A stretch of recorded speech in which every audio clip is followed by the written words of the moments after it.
Hi and welcome to another episode of the Skin and Soul podcast. I'm your host Emily Fouts, and in today's episode I'm going to be talking about spooky stories. So I did an Instagram poll and this is what the people chose. In light of my favorite season, Halloween, what better time to do an episode like this?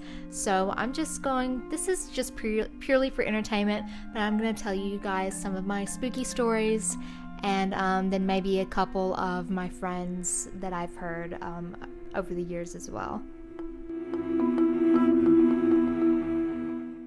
Okay, so all of these stories aren't just going to be like suspect supernatural. Some of them will be, and some of them are just things that I consider to be spooky. So first I'm going to start off with my personal stories.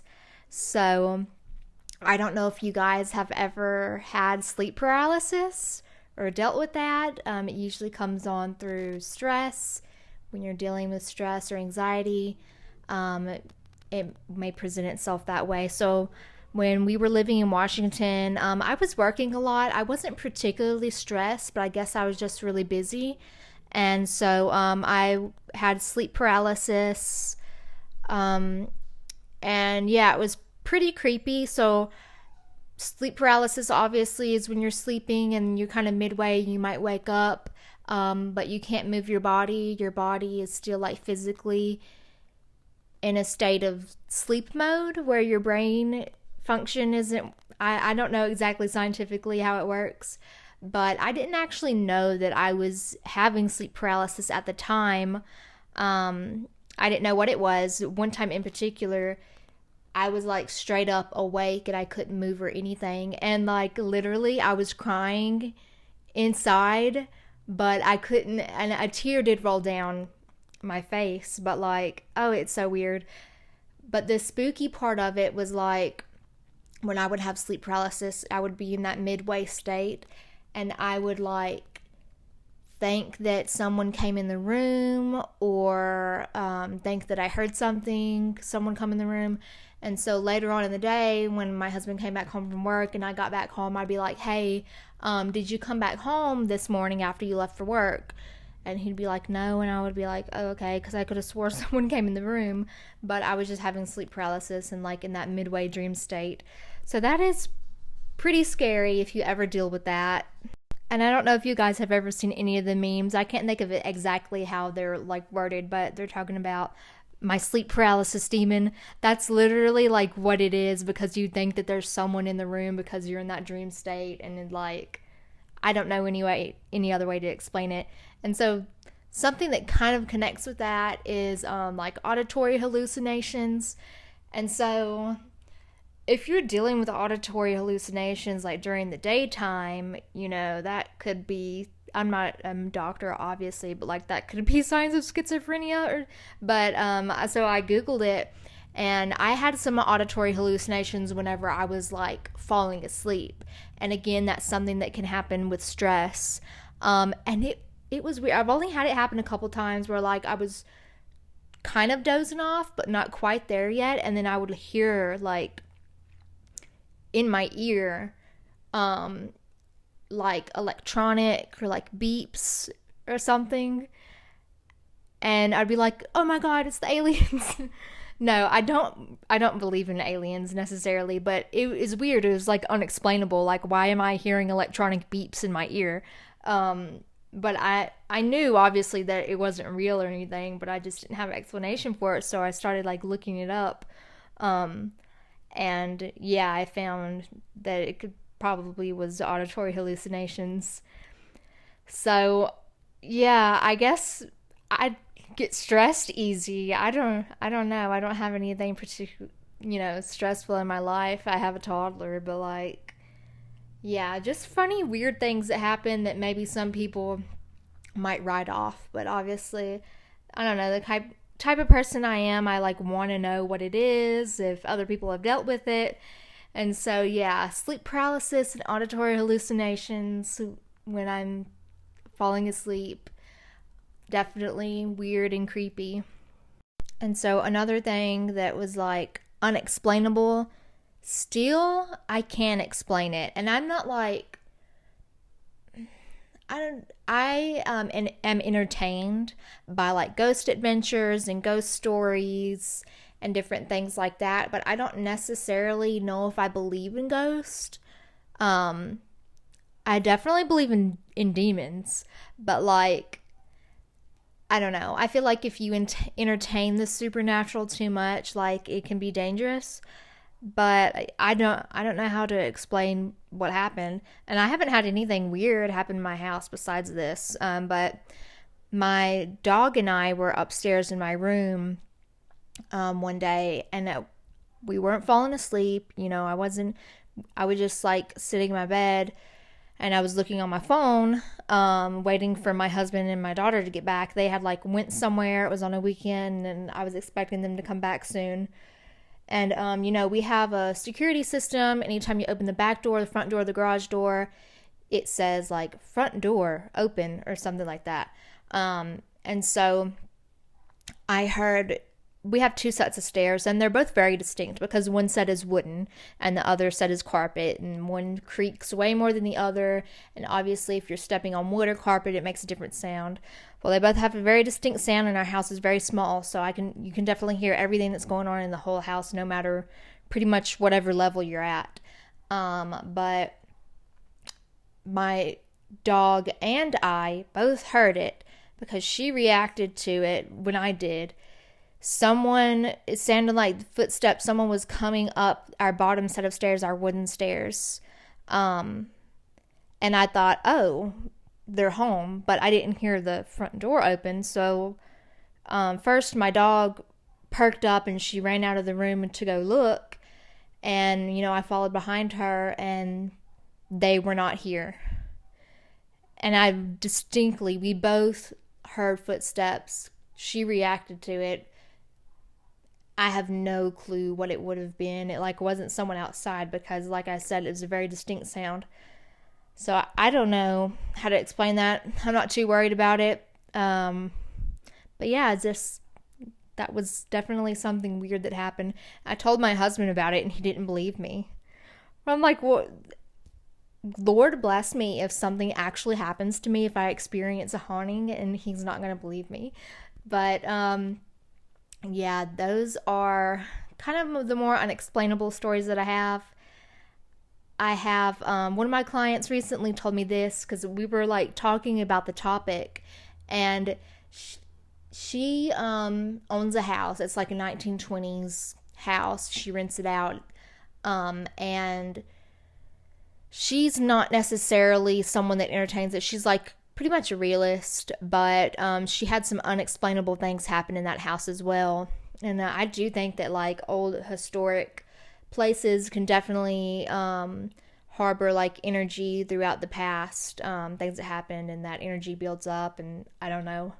But she has like a camera in her home, and she like has captured footsteps on her camera audio. She's captured like voices, people talking. She's witnessed that with her own ears, like her motion light going off. And that was just interesting to me because I've never, you know, had that level of anything happen. But I think it would be pretty awesome if you did have like a recording of something. But so that's pretty much it for the unexplainable stuff. So like real life spooky shit that has happened with me has mostly just been with creeper men, with like really sus, creepy men. Like now it wouldn't bother me as much if I were in a situation where like a strange man was trying to make an advance to me, but when I had moved away from home for the first time living in Texas, I was 20, 21, really young. I haven't experienced a lot, and I was very like, I didn't know how to react to certain situations, and I was like a little less assertive than I am now. But this was actually pretty scary, like trafficker vibes, like kidnapper vibes, rapist vibes. Anyways, my husband had actually just left for deployment. We weren't living together yet, but we were married. And I was living in Louisiana. He was stationed in Texas, 6-7 hours away. And so I went to go spend the weekend with him, sent him off, said goodbye, and then drove back to Louisiana. Well, on the way back home, I had stopped at a gas station, a rinky-dink gas station. It wasn't like, it was midday. But yeah, I stopped there, got out of my car, and also when you're young, I feel like you're not very situationally aware. But I got out of my car, and then this man just like is there. He just like walks up to me, and I don't even remember exactly everything he said, but he was like being very assertive and like forceful with his approach. Like he was getting a little too close for comfort. And he like asked me something to the effect of like where I was going, if I wanted to hang out, or if he could have my number. And it wasn't like a guy like, okay, I'm just going to shoot my shot. He was like really being super sketch, and it just like sent off red flags and made me react, because I knew that it was like his intentions were off. So I just like, I don't even know if I said anything to him. I just like freaked out internally and ran inside to the gas station and was like shaking. And I was like telling the cashier or whoever, I was like, hey, there's this guy out here. He's like basically harassing me. Would you mind coming outside with me while I pump my gas? And the guy came out with me, and the dude was gone by the time that I came back outside. And I was so like shaken up that I just literally, the cashier walked back outside with me, and I got in my car and cranked it up and was fixing to leave. And the cashier like knocked on my window. He was like, hey, are you gonna get your gas? And I was like, oh, I totally forgot. And so he like stood there with me while I pumped my gas, and then I left. Yeah, that was pretty scary. Another instance was I was in Walmart. He wasn't like, he was definitely inappropriate, but it wasn't, it was more so kind of funny actually. So I was in Walmart.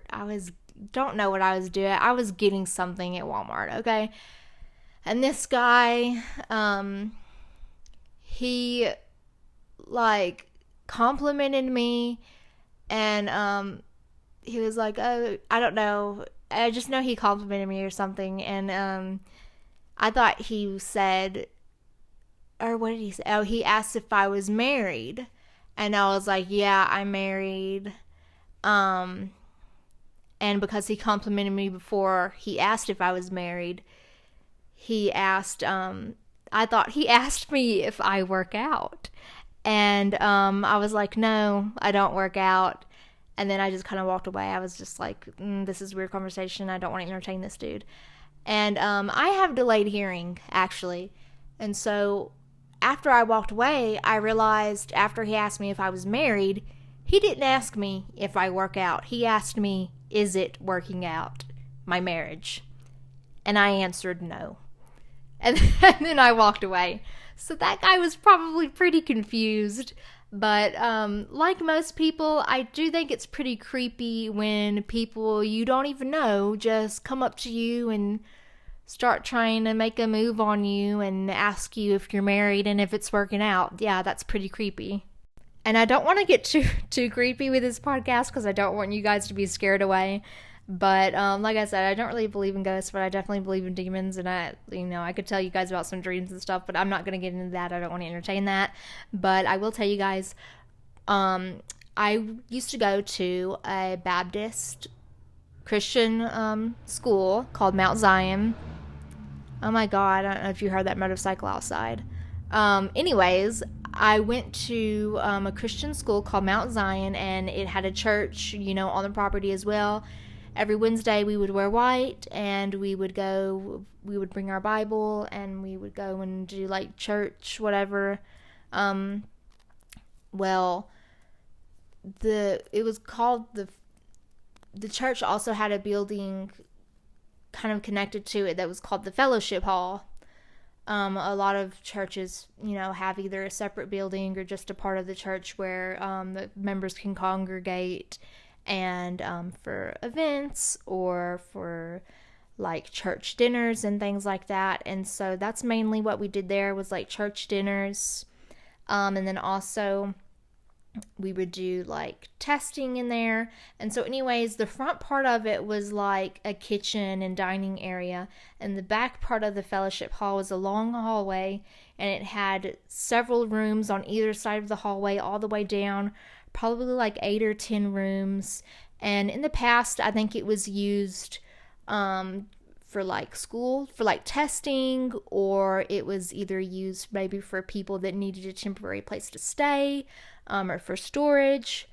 But it really wasn't ever used the whole time that I was there. I was there from like 3rd grade to 5th grade, going to school there, and then also we were still associated with the church until it closed down and got sold. But yeah, everyone pretty much thought that the hall was super creepy, and it was never really used. And I don't particularly know why it was creepy to ever. It was creepy. And maybe because it just wasn't used. But anyways, my mom, she was like, she would clean it sometimes. I think she would just like clean the bathrooms and just make sure she would get paid a little bit to clean it. Because we would like once a month have church dinners there and stuff where everyone would bring a dish or whatever. But anyways, she was cleaning it, and she went, and my mom is like, she doesn't entertain this type of stuff, and she wouldn't lie about it, any of those things. But she was walking past, all of the doors had like these grates on the bottom, like an air vent almost, I guess, just for circulation or whatever. But she said that she was walking past the door and she heard a hiss come from one of those rooms. And I think she also said she saw a shadow go past the grate, and then she just like hauled ass out of there. And that is 110,000 million% not any type of shit that I would ever mess with. Like, if you hear a hiss, you know what the fuck that is. So yeah, and it's kind of weird that like that would happen. And it wasn't a church, it was a separate building, it was a fellowship hall. But isn't that kind of strange that maybe that those types of things would happen in like a religious building? I don't know. Another thing that happened to me is, like I said, I used to have nightmares. I don't know why. It was just a stage of my life. I would have nightmares and just like creepy dreams about family members who had passed away. And like I knew in my dream that they were dead. So I'm like, you're not you. Like, who are you? And just like really scary stuff. So my grandmother, she passed away when I was 15. And so I was having dreams of her. And again, I was like in my dream, like, you're not you. Well, we lived on this big piece of property, myself, my dad, my grandparents' house, my aunt's house, and then my uncle. They all had their separate houses on this same plot of land, and we had some separation, like a tree line, and it was pretty large, but we could walk over to my grandparents' house. We could walk over to everyone's houses. Well, in my dream, my grandma was telling me to go over to her house and go in the closet to go look. And I'm like, hell no, because you're not my grandma. You're dead. I don't know who you are. I'm not going in the damn closet. Well, the next day I was curious and I was like, I don't know. So I went over to her house, and she had 3 different bedrooms. And the bedroom that in my dream that I was being told to go in the closet was the bedroom that I would always sleep in when I stayed over there. And my grandma kept all of her shoes and her clothes and purses and things in there. So I'm like, oh, maybe I'll find something of hers that like means something to me. But also I was like really creeped out because I'm like, I don't know. Well, anyways, I don't think like it meant anything. It was just a creepy dream. But my grandma, she always had on her keychain, it was a little keychain that said like, Lord, protect this car it was like a little prayer keychain like that. And I found that in one of her purses in the closet. And so I was like, oh, okay, this is what my dream meant. But it just so happened that I found that. But I still remember that dream to this day, that it was pretty creepy. And I'm like, Emily, why did you go in the closet? I'm trying to think of like more spooky or creepy things that have happened to me. I did have one other scenario with a man when I was in Louisiana. I was 19 and I was working at this grocery store, and I would work pretty late until like 9 o'clock. Well, and I would always like park under a light, and also the manager would usually watch us go to our car. But the parking lot was pretty well lit up.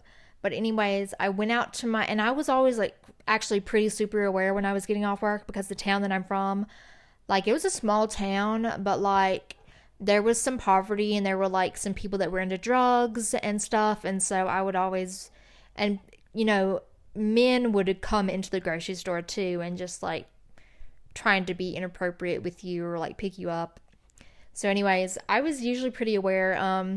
I was walking out to my car, and this guy was on his bicycle, and he was a pretty good distance from me, but he was on a bicycle and I was just walking, and I'm watching him, and he starts zooming over to me. So I get in my car like as fast as I possibly can, and lock the doors, and he comes up to my window, and I just crack it down the tiniest bit. And I'm like, can I help you? Like, what's your deal? What's your problem? And then he's like, ask if I have some change or money or whatever. And I didn't. So I was just like, no. But like, I don't know if that was his true intention. It might have been, you know. And he was just like, oh, I see a person. I'm going to hurry up and try and get over there before she leaves to see if she has some money. But it was just, it's weird to be a 19-year-old and then get off work at 9:30 at night, it's dark, and have some strange man zoom over to you on his bicycle. And so this is the last, you know, little story that I could think of. Like I said, growing up, we lived on this big piece of property. We had a lot of woods around us. And my brother, I was probably like 14 at the time, maybe 15. And my brother, myself, and my cousin, we would always, you know, go off on little adventures. We had a four-wheeler. We would always be out, you know, in the woods. You know, we did have a few paths kind of carved out in our little wooded area where we could like ride our four-wheeler through and stuff like that. Well, we decided that we were going to go off the beaten path. Across the road from my aunt's house was like denser woods. And so we went back there. We were like, we're just going to explore. And so we went pretty far back. And then we were like, okay, we've done enough exploring, whatever. We're going to head back. And my brother and my cousin were like, oh, this is the way back. And I didn't believe them. I was like, y'all don't know where you're going. Like, y'all can go that way. I'm going to go this way because this is the way that I think is back. And let's just say they were right and I was wrong. I now know that I'm a very directionally challenged person, and luckily my husband is very good with directions. So yeah, he's the one that does the directioning. So anyways, we did have a Jack Russell, and the Jack Russell stayed with me, and so it took me a while. I literally was lost. Luckily, I guess I didn't go too deep. I was probably just going off to the side instead of deeper back. But it probably took me 1 to 2 hours to get back before they did. And I was pretty panicked. And I was just like, I give up. I'm just going to follow the dog. And so I followed the dog. Because I feel like dogs are just better with directions sometimes.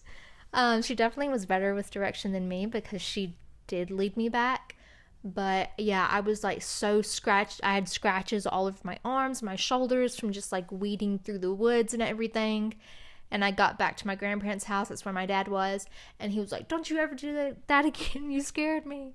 And I was like, no, trust me. I am not going to do that again. And so it was actually another time we did go through the woods again, but like I think we had a better idea of where we were going, and we just like ended up going really far. And it was actually this kind of like a mansion, basically. These people that we knew down the street, and not exactly down the street, but like down the main road off of the road that we lived on. So we came up in his backyard, and we were just like walking through his backyard, and we had to walk back down the highway to get back to our house. And my dad was like driving on the highway, and he stopped and he was like, well, why the fuck are y'all walking on the highway? And we were like, oh, we got lost in the woods. Just one of those things, I guess, that country kids do. I don't know. Not that that's spooky, but it's just like related with the getting lost in the woods. So I definitely don't fuck around with the woods anymore. You won't catch me trying to walk around. Okay, so I actually did get lost in the woods another time after that, and it was actually more scary because it was in a national forest. This was in 2018. Yeah, 2018. We were living in Washington. My husband and I and our 2 dogs, we went camping in the Olympic National Forest, which is really fucking huge. So we went off. There was a trail. Obviously, it was carved out trail at one of the camping sites that we were at. And it was a pretty long trail, but, you know, once we started walking down it, there were some signs that was like, you're now entering, like, the undeveloped or rugged or whatever, like, part of the path that basically is saying, like, this hasn't been, like, fully developed yet. But, like, for some reason, we kind of didn't comprehend that. And we were just like, oh, this is, like, a little more, I don't know, just, like, a little more rugged style of hike. Well, actually, what it meant was that you probably shouldn't walk past there because it's underdeveloped. So we walked down there, and slowly the trail started becoming less and less, and it just started becoming just a wooded area. And like I said, my husband's pretty good with directions, so like I wasn't too concerned until after a while. And we became lost, and it was clear to me that we were lost, and I asked my husband, are we lost? And he was like, yeah, but we'll find our way back. So he actually had one of these, like a Garmin, like GPS thing on him. And I don't know if that helped us or not, but ultimately, he decided to go off of the path that we were on. Even though it was underdeveloped, it was still like somewhat of a path where we could turn around and like see our way back a bit. But he was like, oh, the Garmin GPS, whatever, I'm just going to follow this and we're going to go this way. So we went off of the path, and it was really sketchy. And that's when I started getting concerned. And then I'm like, hey, I'm not comfortable with this. I'm about to freak the fuck out. So, like, I think we should turn around and go back. And so he listened to my advice, and we just walked all the way back. And luckily we were able to find the trail. And let's just say, yeah, our legs were pretty sore after that. It sucked. Never go hiking on an underdeveloped path in a national forest, because like people die in the national forest all the time, and they're never found because they're literally so big. Yeah, just like stay on the path. That's all I have to say.